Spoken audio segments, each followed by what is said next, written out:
All right, thank you, Matthew. So let's take a look at the. Excuse me. I'm listening. I don't know if you can hear me. Oh yeah, thank you.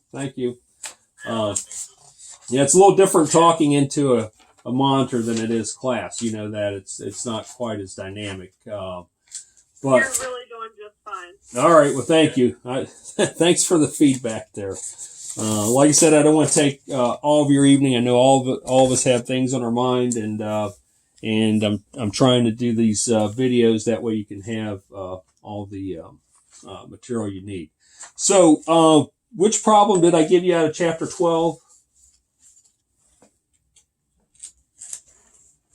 I don't know that I circled them. Let's see. Was it? Oh, 3. Okay, I gave you 3. It was number 3 there. So I'm going to... Yeah, 3A, 3B. And I think that was it, wasn't it? Yeah. Okay. All right. So, yeah, let me just... I'll read that to you, try to give you the explanation for it here. And it's also posted online now. It's there. Okay, so this what I'm giving you here is online in the how do I have it, the class assignments and participation tab. That's where I'm going to put the answers to these. So, all right.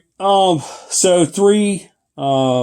Suppose in wage land, all workers sign annual wage contracts each year on January 1. No matter what happens to prices of final goods and services during the year, all workers earn the wages specified in their annual contract this year. Prices of final goods and services fall unexpectedly after the contracts are signed. So again, here we have high paid workers, but our prices on our goods and services are falling.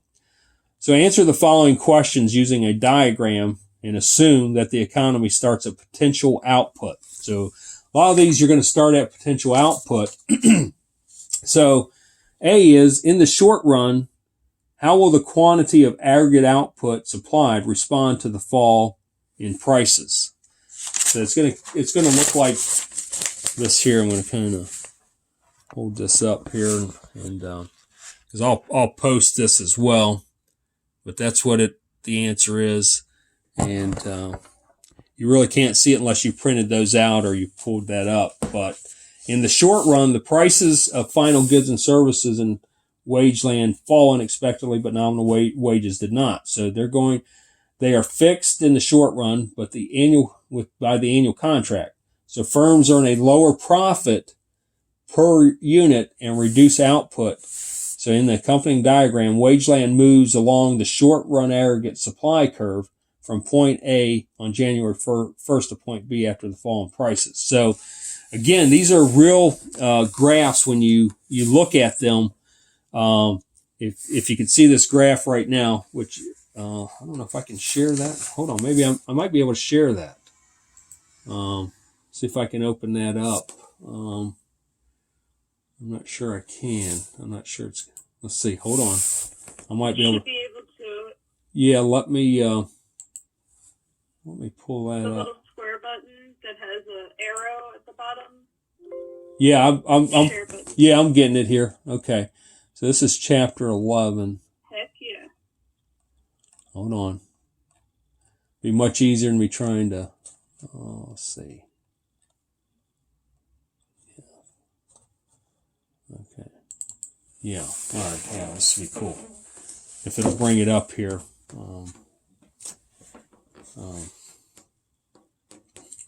Yeah, any other observations while this is converting this? All right, hold on. We just about got it here. Yeah, just wanted to ask. So all the money that the government is giving us, where are they getting it from, and how are they going to get it back? Oh, how's the government going to get it back? Yeah. We'll worry about that after the crisis. No, I'm kind of being flippant there, but yeah, I mean, that's, your guess is as good as mine there.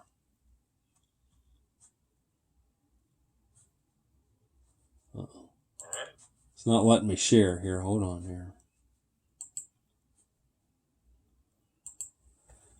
We're almost there. Yeah, so that is a concern, and one that is definitely a concern. It should be coming here.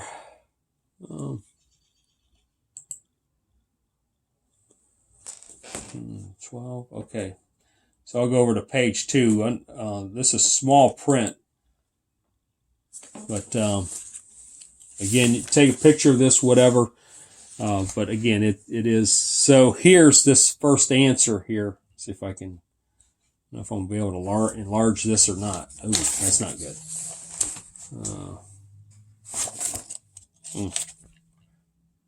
No, but we can. All right, can you see it? All right. Yeah. So right there, from A to B, you're seeing. Everybody double tap if you need it. Thank you. You're seeing company profits go down. If you're looking at A and B there along the short run aggregate supply curve. And I don't want to underemphasize, not looking at that curve that is straight up and down, because over time, that's where we're always working toward. And down at the bottom, it's labeled real GDP potential. So over time, we're always going to go toward that. And in the short term, right now, companies are losing profits, just like in the economy right now, and it's a short run phenomenon, if you will. All right, so that's what happens there in at 3A. Companies are losing money. Prices of their goods and services went down, but they still are paying the higher wages that they contracted for. All right, B. What will happen when firms and workers renegotiate their wages? Okay, well, I mean, this is a good point because, again, there's always pressure on wages. And I think I told you in class that all through our lives, we're going to build up and tear down. We're going to learn a system. We're going to have to tear it down, build another system. And that's exactly what happened here with teaching. I mean, people, like myself, I'm thrown into making home videos and teleconferencing and all that just almost overnight.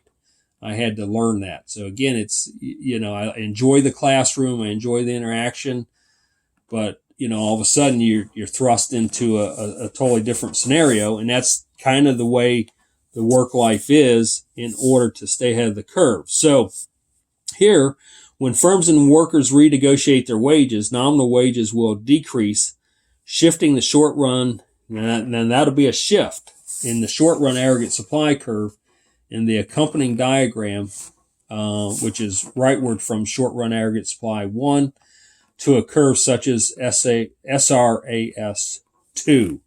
So then you're making a shift that is trying to get back to real GDP. So there are some industries, some markets where wages get a little out of hand for a time, but then again, when companies have a chance to renegotiate, they will try to push those wages down, and that, we all have to be mindful of that. I'm sure there were people that were thinking, "Hey, I'm going to be getting a raise next year. I'm going to be getting this. My income is going to go up," and then all of a sudden you have a shock like this. That, the brakes get put on everything right now. People are told to stay home. So that's what happens there. So there's always that tendency to go toward equilibrium. Okay. And I think we have time for number 4, just to kind of bring this point home a little bit more. And then I'll take any questions. But again, I'm trying to make all this available on video and and in print. And I'll talk about the test. Don't let me get off here without telling you about the test. So, so number 4, if you will, click this over here. Whoops, clicker doesn't like it. It likes the arrow better. So next slide. All right, so there's 4. in the short run, as the aggregate price level rises from P1 to P2, nominal wages will not change. So profit per year will rise, leading to an increase in production from Y1 to Y2. So if a company has a chance, wages are locked kind of low, and they could raise prices, they're going to take advantage of that profit motive there. So again, you have prices going up, which is on the left axis there. That's going to be the first thing. They're on the aggregate price axis there. You got P1 going to P2. That's number one. All right. And remember, from our expenditures model, that's what is part of GDP. Again, make sure when you hear expenditures and all that, we're talking about GDP growing or staying the same, or if there's reduced expenditures, GDP is shrinking. Okay, there's no doubt about it. So down at the bottom, Y1 is going to Y2. There's an increase in production. So that means that there's more money being spent in real GDP. And then third, it's going to cause a leftward shift once again from SRAS1 to SRAS2, short run aggregate supply curve. Then it's going to go back up. It's going to go in that kind of a circle there. Prices go up, GDP goes up.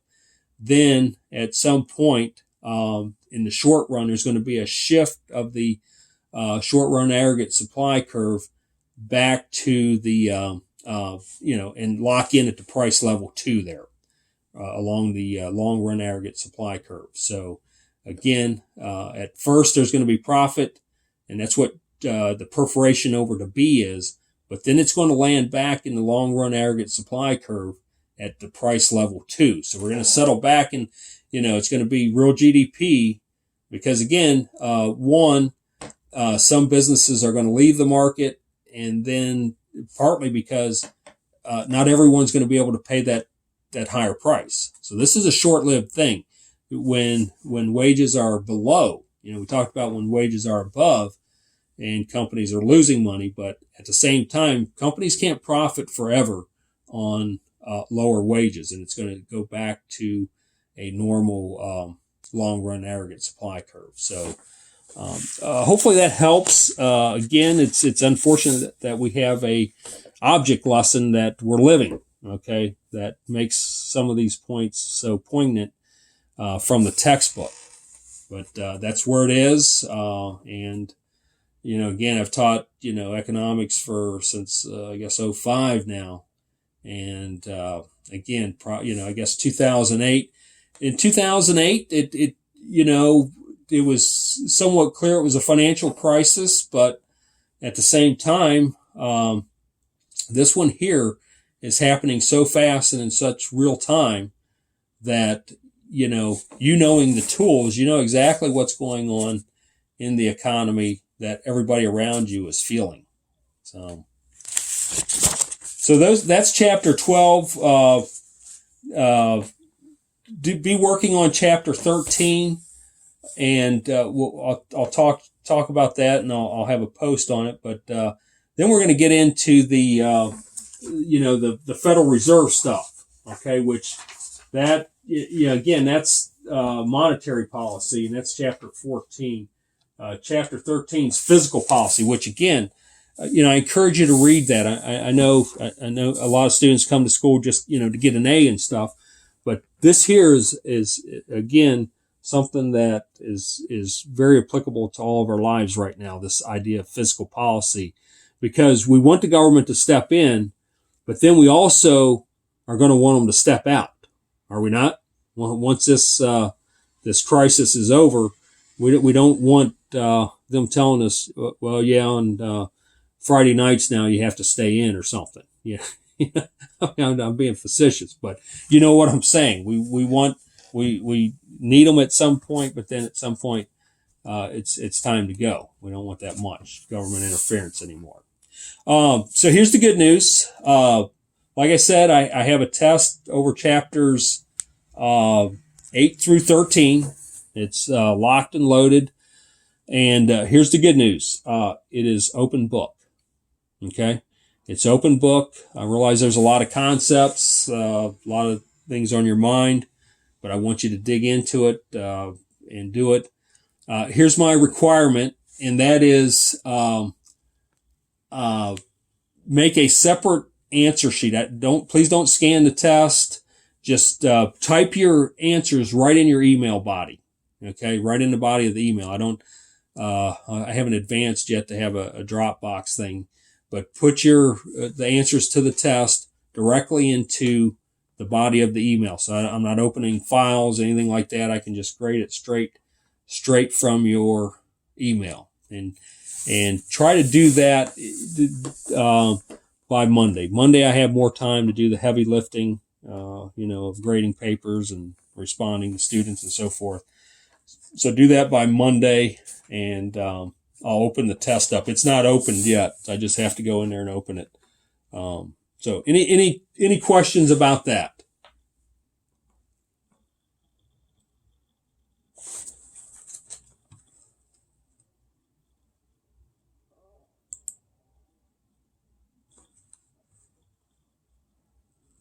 No, I feel like you covered everything. Appreciate you giving us so much time. Okay. Yeah, that's what we're here for. And, it's a little different than being in class. The other thing, if there's no questions about that, does anyone know how to change, to a different presenter over here? So like if I want somebody to, deliver a presentation, what would I do over here on the right? Does anybody know on my panel?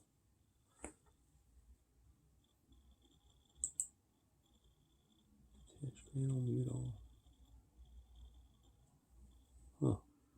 There's people that can take apart and, do all of that, but at the very bottom, it shows yours. Let's see.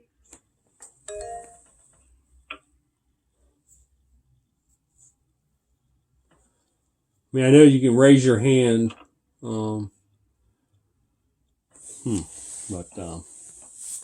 I don't see that. If I go to share content, polling breakout, there's breakout groups. Share application screen. Huh.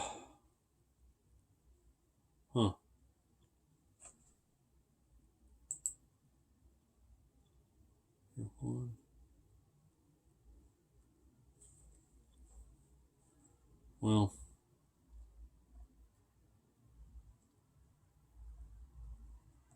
it doesn't show here.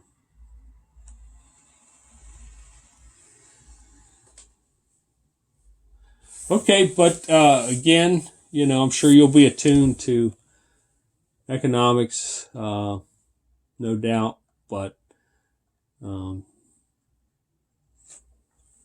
that's what I have as far as lined up as far as your test, and like I said, trying to get whatever videos, and I think this is recorded. I don't know for sure how you access it, but this is recorded as well. So I guess you just go back to it, go back to Collaborate Ultra, and if you want to do anything there, you can.